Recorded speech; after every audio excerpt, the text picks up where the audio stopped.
House to Home, presented by Remax Diamond Realty.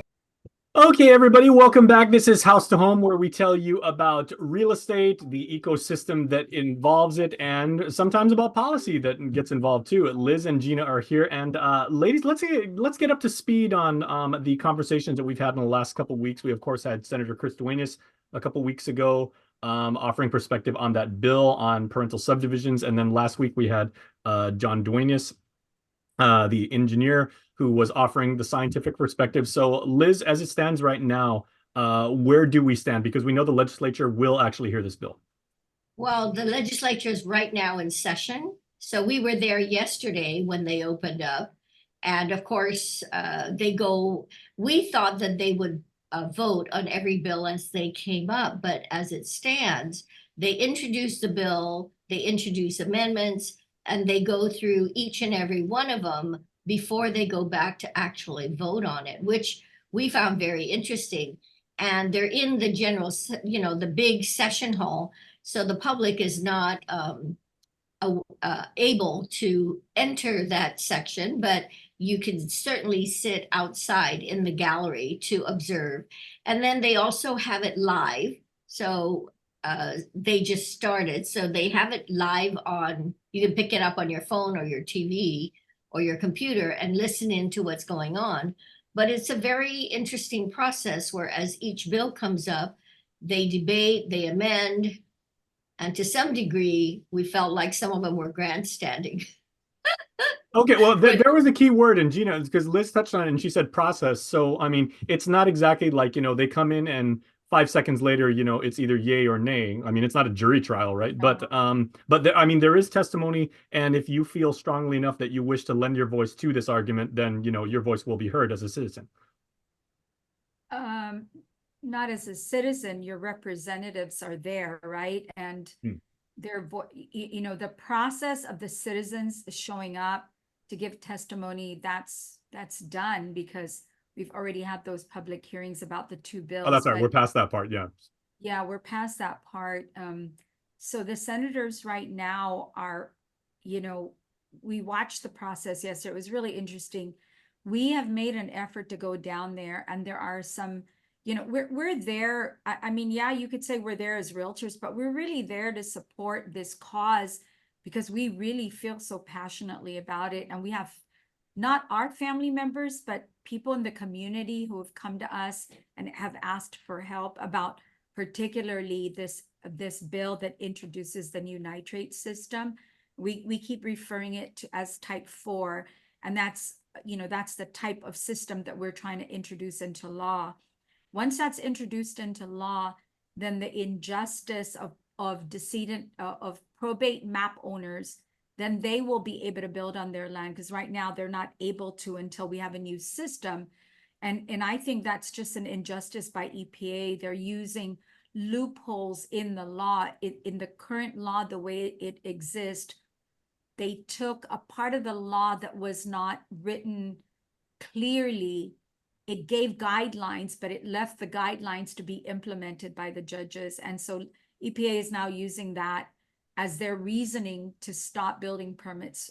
And interestingly enough, last week we had our show, and actually a couple of people that were watching that show reached out and said, Gina, we're in that same boat right now. We've been denied our building permit.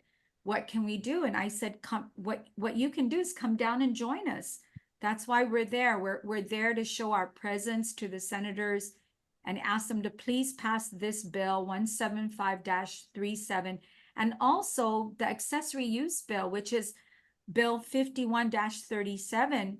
And that bill was introduced so that families so I could add an extension to my house so that my kids could live in it, or my in-laws could live in it, or anybody could live in it, to include, if I don't need it for that purpose anymore, to include being able to rent it out at some future point.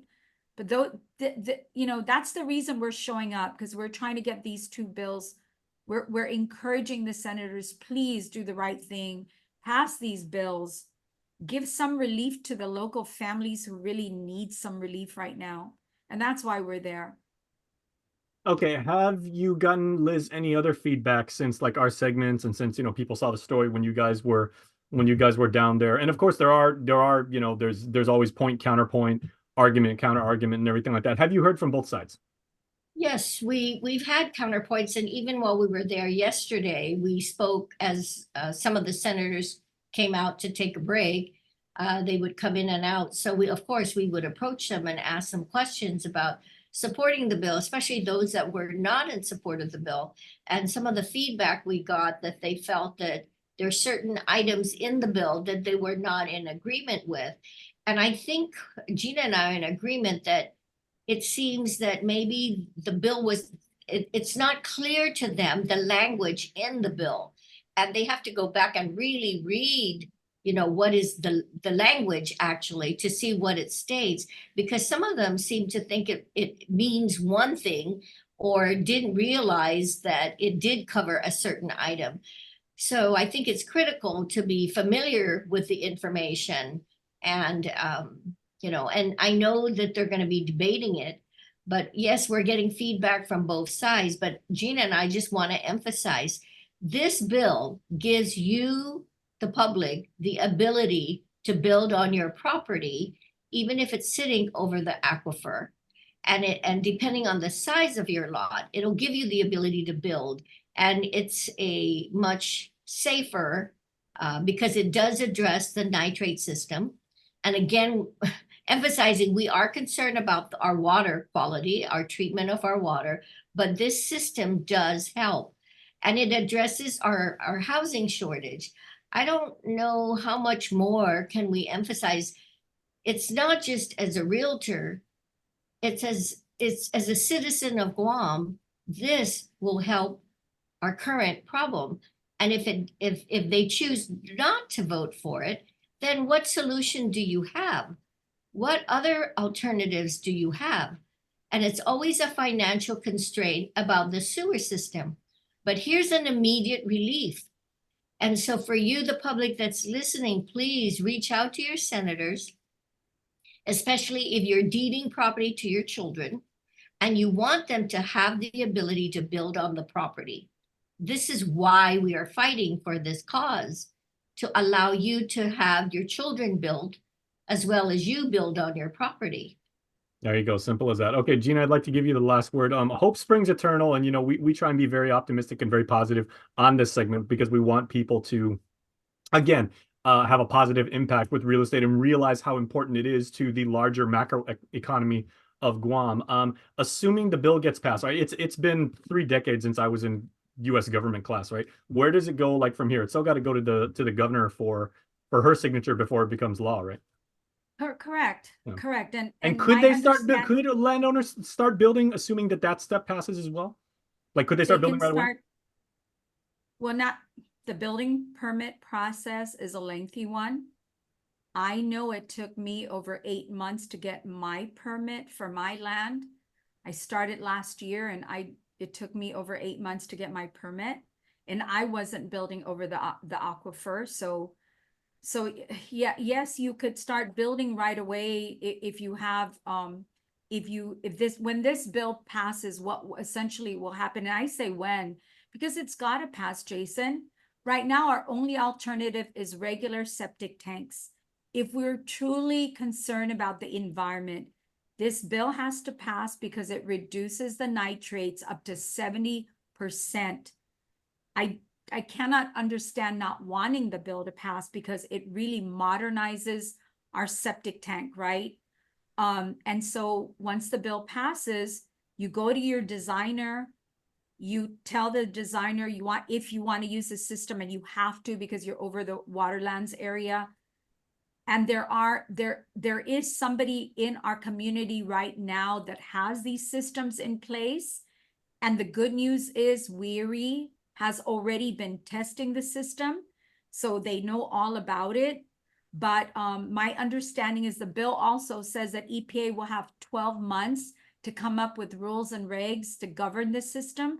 But in the meantime, it could go into immediate use. So that's what we're hoping for. We're praying for that because this is all good for the economy, fantastic for our environment.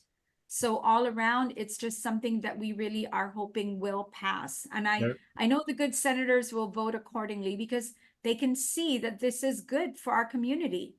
Okay, well, there you go. Like the ball is rolling forward, maybe a little bit slower than some people might have liked, maybe too fast for some people, depending on what side of the argument you on. But I mean, our legislature is hearing this right now, so stay tuned, everybody. And if there is major developments to report and everything like that, we'll do a special episode later on this week. So, ladies, thank you very much. Thank you, Jason. House to Home, presented by RE/MAX Diamond Realty.